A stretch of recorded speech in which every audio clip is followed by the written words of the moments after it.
오늘 하나님이 우리에게 주신 말씀은 사도행전 27장 12절부터 14절까지의 말씀입니다.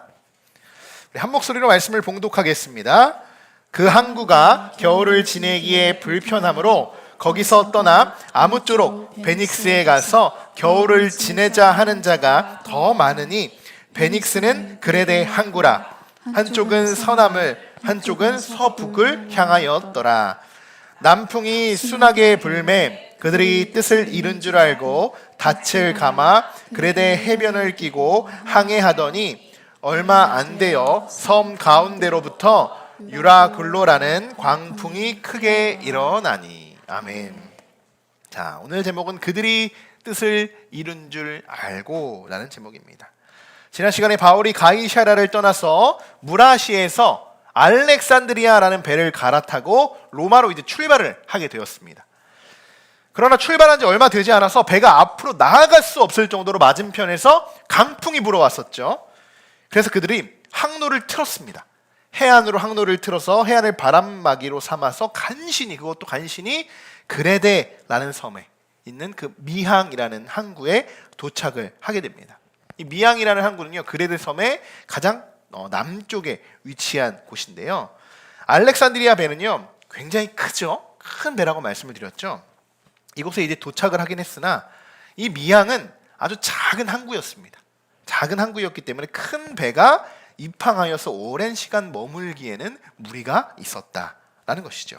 그래서 이들은 베닉스라는 똑같은 그레데 섬의 서쪽 항구입니다. 서쪽 항구로 가면 그쪽으로 이제 이동을 하게 됩니다. 자, 12절의 말씀을 우리가 같이 한번 읽어볼까요? 그 항구가 겨울을 지내기에 불편하므로 거기서 떠나 아무쪼록 베닉스에 가서 겨울을 지내자 하는 자가 더 많으니 베닉스는 그레데 항구라. 한쪽은 서남을 한쪽은 서북을 향하였더라. 아멘. 자, 이 말씀을 우리가 한번 주목해 봐야 돼요. 그 항구가 이렇게 시작이 되죠. 그 항구가 지금 말하는 어디의 항구를 이야기합니까? 미항을 이야기하는 거예요. 이 항구는. 그런데 뭐가 지금 불편해서 이동을 하자는 거죠? 겨울을 지내기 좀 불편하다는 거예요. 그러니까 오랜 시간 머물러야 하는데 이 항구가 좁기 때문에 뭔가 배가 입항하기 어려움이 있기 때문에 여기 지내기는 머물기는 좀 어렵다, 불편하다. 자, 여러분, 이 말은 뭡니까? 그레데 섬에서요 겨울을 보낸다는 이야기죠. 그리고 나서 다시 항해하기 좀 좋은 시기가 되면 그때 다시 출발한다 라는 이야기로 들려줍니다. 그런데 미항에서는 이 상황이 받쳐주지 못하니까 자, 어디로 이동을 하자는 거예요? 베닉스, 그 서쪽에 있는 베닉스 항구로 이동을 하자라는 겁니다. 자, 베닉스 항구는요 12절에서 이렇게 소개되고 있죠. 한쪽은 서남을 하는, 그죠? 한쪽은 서북을 향한다. 자, 이게 무슨 이야기냐면요, 바람이 아무리 불어와도요 이 베닉스라는 곳은요 어떤 곳이냐, 바람을 안전하게 어느 정도 피할 수 있는 항구다 라는 것을 지금 누가가 기록하고 있는 거예요. 그래서 뭐 이쪽으로 지금 이렇게 펼쳐져 있다, 이 항구는 바람이 좀 안전한 항구다 라는 것을 이야기해주고 있는 거예요. 다시 한번 정리를 하면요, 알렉산드리아의 배는요 아주 큰 배였기 때문에 미항에서 잠시 쉬어가는 것도 무리였다는 겁니다.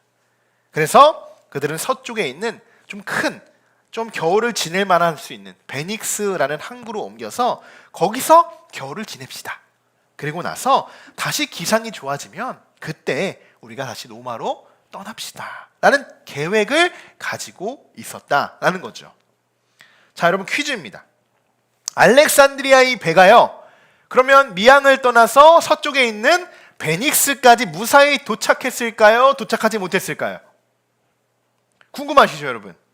정확히 말하면요 도착할 수가 없었습니다. 그 이유가 13절에 기록이 되어 있어요. 같이 한번 13절 읽어볼까요? 남풍이 순하게 불매 그들이 뜻을 이룬 줄 알고 닻을 감아 그레데 해변을 끼고 항해하더라. 아멘. 어떤 상황인지 아시겠죠, 여러분? 지금 이제 베닉스로 가려고 하는데요, 남풍이 어떻게 불어요? 갑자기 순하게 불어요. 순하게 불어요. 그러니까 이들이 뜻을 이룬 줄 알고 그 닻을 감아 올려서요 해변을 끼고 그레데 해변을 끼고 계속 이제 로마로 지금 다시 항해를 시작했다는 겁니다. 여러분, 저는 이 말씀 속에서 우리들의 모습들이 그대로 비춰져 있다고 생각이 되어집니다. 이들은 분명 베닉스를 향해서 출발했어요. 로마로 갑시다. 어떻게든 바람이 몰아쳐도 로마로 갑시다라고 이야기한 것이 아니라 베닉스로 가자. 베닉스로 가자. 그런데 가다 보니까요. 바람이 생각보다 순하게 불어오네. 아니 갈만하네. 해볼만하네. 이때 우리의 머릿속을 스쳐가는 것이 있어요. 무슨 생각일까요? 그래 맞아. 내 말이 맞지. 내 생각이 맞았지. 그냥 원래대로 하면 되는 거였어. 원래대로. 이것을 누가는 이렇게 표현하고 기록해놨어요. 오늘 말씀의 제목이기도 한데요. 그들이 뜻을 이룬 줄 알고 그리고 닻을 감아. 여러분 알렉산드리아라는 이 배는요. 베닉스에 멈췄어야 했을까요? 아니면 로마로 가는 게 맞았을까요? 원래 계획대로는 원래는 멈췄어야 하는 것이 맞아요. 왜요? 바울이 이전부터 그랬죠. 멈춰야 합니다. 뭐 우리의 생명조차도 아니 그리고 나머지 다 이 배도 안전할 수 없어요. 우리가 멈춰야 됩니다. 지금 항해하는 것 무리입니다. 이렇게 이야기했었죠. 많은 손해와 타격이 있을 것이라고 분명히 바울이 이야기했었습니다. 그런데 이들이 하나같이 외쳤습니다. 이들의 반응 어땠습니까? 백부장이 선장과 선주의 말을 바울의 말보다 더 믿더라. 바울의 말은 묻혀요. 그렇게 멈추자고 했는데도 묻힙니다. 그리고 어때요? 강행하죠. 백부장과 이 선장들이 그리고 선주들이 갑시다. 가도 됩니다. 그러니까 가다 보니까 어때요? 안 되겠다 싶으니까 미항에 멈춰서 거기서도 어때요? 베닉스로 가자라고 이야기해요. 그런데 다시 괜찮으니까 또 지금 강행하고 있어요. 사실 그들은 항해를 계속 강행하긴 했지만요. 날씨가 매우 좋지 않았던 것만은 사실이에요. 그러니까 베닉스에 가서 그냥 잠시도 아니고요. 겨울을 우리가 지내자. 겨울을 지내고 그리고 떠나자라고 이렇게 이야기하죠. 그러니까 겨울이니까 뭐 못해도 한두 달 아니겠습니까? 한두 달 정도는 여기서 안전하게끔. 왜냐하면 지금 지난 시간에 말씀드렸듯이 금식 기간, 이 유대인들의 금식 절기에는 가장 항해하기가 좋은 시기라고 했는데 그 시기가 끝났기 때문에 지금 겨울이 찾아온 시기이기 때문에 배가 움직이기에는 굉장히 무리인 그러한 시기였다는 거예요. 그런 계절이었다는 거예요. 결과적으로 볼 땐 그렇죠. 바울이 말한 것처럼 바울이 말처럼 된 거예요. 바울이 멈추자고 했으니까 멈춰진 거예요. 이것은 저는 어떻게 보면 하나님의 계획하심이고 하나님의 음성처럼 들려집니다. 하나님이 멈추라고 했는데 계속 갑니다. 그런데 어때요? 하나님이 멈추게 하시죠. 멈추게 하시죠. 다시 한번 말씀하시죠. 멈춰야 된다. 여러분, 백부장과 선장은요. 이렇게 멈춰야 되는 상황이 오는데요. 어떻습니까? 탐탁지 않았을 거예요. 왜요? 멈추면요. 자신들의 말이 틀린 것처럼 되고 바울의 말에 우리가 순응하게 되는 것처럼 보여지니까요. 분명히 바울이 멈추자고 했을 때 그래 그때 그랬겠죠. 이 백부장과 선장도 그래. 바울 너도 그렇게 생각하니 우리도 그렇게 생각한다. 우리가 잠시 멈춰가는 것이 맞겠다. 이것이 합력이 아니고 선을 이루어가는 거 아니겠습니까? 그런데 이들은 바울의 말에 승하지 않았어요. 그리고 무조건 강행했죠. 그런데 이번에는 바울뿐만이 아니고 모든 사람이 들고 일어납니다. 많은 사람들이 베닉스에 가야 됩니다. 불편합니다. 이대로는 못 갑니다. 위험합니다. 라고 말을 하니까 어쩔 수 없이 이 백부장과 선장이 베닉스로 갈 수밖에 없었다는 거예요. 그런 상황이라는 거예요. 자, 이제 베닉스로 출발을 하긴 했습니다. 갑니다. 날씨가 근데 또 괜찮아 보이는 거예요. 꼭 그렇잖아요. 우리가 아파서 병원 가려고 하면 어때요? 병원 가다 보면 또 낫는 느낌이 나잖아요. 하나도 자동차도 문제가 있어가지고 이거 안 되겠다고 고치러 가는데 가서 타보면 아무 문제가 없대요. 그런 것처럼 합니다. 근데 바람이 살살 불어오는 거예요. 살살. 그래서 그들이 이렇게 이야기하죠. 뜻을 이룬 줄 알고. 여러분 이게 무슨 말이냐면요. 자신의 생각이 맞은 줄 알고라고 우리는 다시 해석할 수 있는 거예요. 내 생각이 맞은 줄 알고 내가 확신한 것, 내가 생각했던 것이 맞았구나 라는 것이에요. 그렇게 말하고 내 생각이 옳았다. 가야 된다 라는 것이죠. 여러분 하나님도 우리들에게 수십 번 아니 수백 번씩 말씀해 주십니다. 아니다. 그 길로 걸어가면 안 된다. 그 길은 죄다. 죄의 길이다. 옳지 않은 선택이다. 너의 판단은 옳지 않다. 이것은 내가 너희들에게 원하는 계획과 뜻이 아니다 라고 우리들에게 말씀해 주시지만 정작 우리들은 어떻습니까? 듣기는 듣지만 가다 보면 결국 내 뜻대로 생각하고 내 뜻대로 움직이고 내 뜻대로 강행할 때가 있다라는 것입니다. 처음에는 듣는 것 같아요. 하지만 결국 내가 걷고 내가 듣고 싶은 길로 걸어가게 되죠. 여러분, 하나님이 우리들에게 원하시는 것은요, 순종입니다. 순종. 처음부터 이 바울이 멈추자고 했을 때 멈췄으면 얼마나 감사했을까요? 그죠? 여러분, 하나님은 실수가 없으신 분이시고요, 거짓이 없는 분이시며, 이런 하나님 앞에서 막 내 뜻이 맞다고, 내 생각이 맞다고 모든 상황 속에서 가다 보니까, 안 되는 줄 알면서도 가다 보니까 뭔가 바람이 잔잔하게 불어오고 하다 보니까 생각에 대해서 자꾸 다른 판단을 하고 되고 다르게 생각하게 돼요. 여러분, 그런데 어떻게 될까요? 내 뜻이 맞다고, 내 생각이 맞다고 행동하고 판단하고 강행하게 될 때 하나님이 아이고 그래 잘했다 이렇게 이야기하실까요? 아니요. 하나님 분명히 잘못된 길에 대해서 잘못됐다고 말씀해 주십니다. 14절 같이 읽어보겠습니다. 얼마 안 되어 섬 가운데로부터 유라글로라는 광풍이 크게 일어나니. 아멘. 뭐 얼마 가지도 못합니다. 얼마 가지도 못해요. 여러분, 유라글로의 광풍의 이야기가 나의 이야기가 될 수 있다는 사실을 여러분 꼭 기억하시기 바랍니다. 우리 교회의 이야기가 될 수 있어요. 우리 가정의 이야기가 될 수 있습니다. 이번 일은요, 갑작스럽게 찾아온 사고가 아닙니다. 이미 예고되었던 상황이에요. 이미 갑작스러웠으면요, 바울도 몰랐겠죠. 멈춰야 하는 거 아무것도 몰랐겠죠.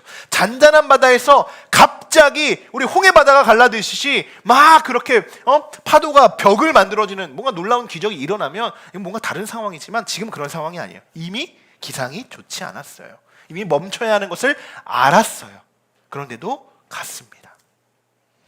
하나님의 뜻을 거스른다는 것은요, 이와 같이 엄청난 죄입니다. 엄청난 교환이에요.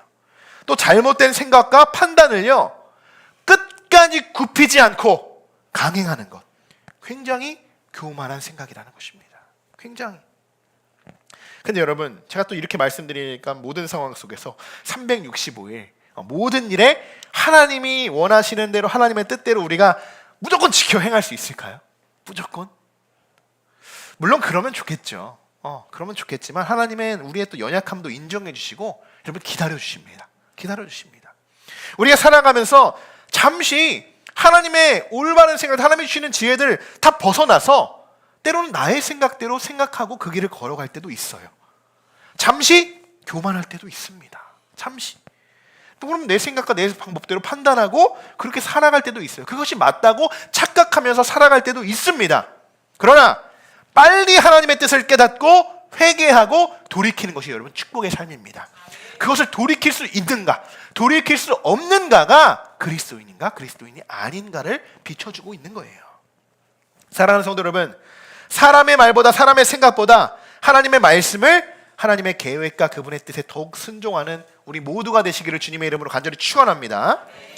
자, 지난 시간에도 말씀드렸듯이 알렉산드리아 배는 노마로 많은 식량과 물품들을, 그 자원들을 수송하는 배였어요. 이들은 잠시라도 지체하는 것이 이해가 될 수가 없었던 거죠. 빨리 노마로 가는 것이 목적이죠. 그래야 많은 돈을 벌 수 있으니까요.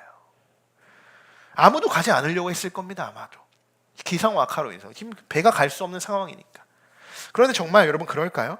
정말 이들이 이 운항으로 인해서 정말 많은 돈을 벌 수 있을까요? 16절을 보시면 가우다라라는 작은 섬에 이들이요 간신히 도착을 하게 돼요. 다음 시간에 우리가 또 자세히 살펴볼 텐데, 거기에서도 이 풍랑은요 잠잠해지지 않습니다. 그렇게 무려 사흘 동안 광풍이 몰아치게 돼요. 여러분 생각해봐요. 사흘 동안, 한 3시간 동안만 우리가 배를 타고 하는 그 배가요 우리에게 막 몰아치고 광풍이 불어오고 막 배가 휘청이면요 아마 우리는 난리 날 겁니다. 그런데 사흘 동안 광풍이 몰아치게 돼요. 자, 18절, 19절 같이 읽어보겠습니다. 우리가 풍랑으로 심히 애쓰다가 이튿날 사병들이 짐을 바다에 풀어버리고 사흘째 되는 날에 배의 기구를 그들의 손으로 내버리니라. 아멘. 자, 영화에서 많이 봤던 장면들이죠. 지금 사공들이 짐을 바다에 풀어버립니다. 그리고 배의 기구들을요 그들의 손으로 내버립니다. 뭐예요? 스스로 다 갖다 버린다. 바다로. 왜 지금 배에 있는 짐들을 지금 바다로 버릴까요? 어떤 상황이 일어나고 있을까요? 얼마나 많은 파도에 이 바닷물이 이 배 안으로 지금 많이 지금 들어와 있을까요? 사흘 동안이니까요. 배가 무거워지고 있어요. 가라앉기 지금 어쩌면 지금 바로 언제 가라앉아도 이상하지 않을 정도로 지금 물이 차오르고 있어요. 뭔가 그 물을 퍼날르기도 어렵고 그러다 보니 가볍게 하기 위해서 짐을 바다로 지금 다 내버리고 있는 겁니다. 지금은 짐뿐입니다. 지금은 다음 시간에 또 뭘 버리는지 한번 보십시오. 기구까지도 버려요. 여러분, 그러면서 오늘 참 20절에 우리의 마음을 참 울리게 하는 말씀이 한 가지 있어요. 그들이 어쩌면 끝까지 버리지 않으려고 했던 것이 있었을 것 같아요. 끝까지 버리지 않으려고. 자, 20절 같이 한번 읽어보겠습니다. 여러 날 동안 해도 별도 보이지 아니하고 큰 풍랑이 그대로 있음에 구원의 여망마저 없어졌더라. 아멘. 저기 보면 그들은 그들 스스로가, 저는 이렇게 생각합니다. 희망을 버렸다. 희망을 바다로 던져버렸다. 그들에게 희망은 뭐예요? 물질적인 희망이었죠. 어떻게든 로마로 가서 많은 부를 쌓는 것이 그들의 목적이었어요. 그들의 희망이었어요. 그들의 소망이었죠. 그러나 여러분 어때요? 그들은 이제 물질의 축복이 아니라, 물질의 구원이 아니라 구원의 여망마저, 생명마저 어떻게 전혀 보장받을 수 없을 정도로 그들은 지금 자포자기한 심정에 놓여 있다라고 우리가 볼 수 있습니다. 지금 이들은요, 폭풍이 불어오면요, 불어오는 대로 움직일 수밖에 없고, 배가 휘청이면 뒤로 넘어갈 수밖에 없고, 지금 어떻게 할 수 있는 것이 아무것도 없어요. 자신의 몸을 가눌 수 있는 것이 하나도 없다라는 겁니다. 아무것도 하나님이 할 수 없도록 만드신다는 겁니다. 만드신다는 거. 여러분, 이것이 하나님의 주권입니다. 하나님이 하시는 일들이에요. 우리 스스로가 하려고 노력하고, 그래, 하나님 놔두시죠. 멈추라고 분명히 경고하셨음에도 불구하고 강행하죠. 그럴 때 어떻게 해요? 그들이 아무것도 할 수 없게끔, 그들의 힘으로 아무것도 할 수 없게끔 가로막습니다. 그 길을. 오직 하나님의 주권을 여러분 인정하고 하나님이 그들을 구원하실 수 있도록 지금 이들이 기도하는 것밖에 없어요. 하나님, 이 파도를 잠잠케 하여 주옵소서. 그것밖에 없겠죠. 그런데 어때요? 이들의 마음은 어때요? 그들이 오늘 말씀드린 거죠. 뜻을 이룬 줄 알고. 여러분, 이번 한 주간 내 생각과 내 뜻을 이루어가는 삶이 아니기를 소망합니다. 이 모든 삶, 나의 모든 삶이요, 그들의 뜻을 이룬 줄 알고, 내가 살아가면서 내 뜻이 맞은 줄 알고 내 뜻대로 다 되는 것처럼 그렇게 살아가면서 그러한 마음 속에 우리의 자만심, 교만심, 그런 마음으로 우리가 살아가는 것이 아니라 어떻게 살아가야 될까요?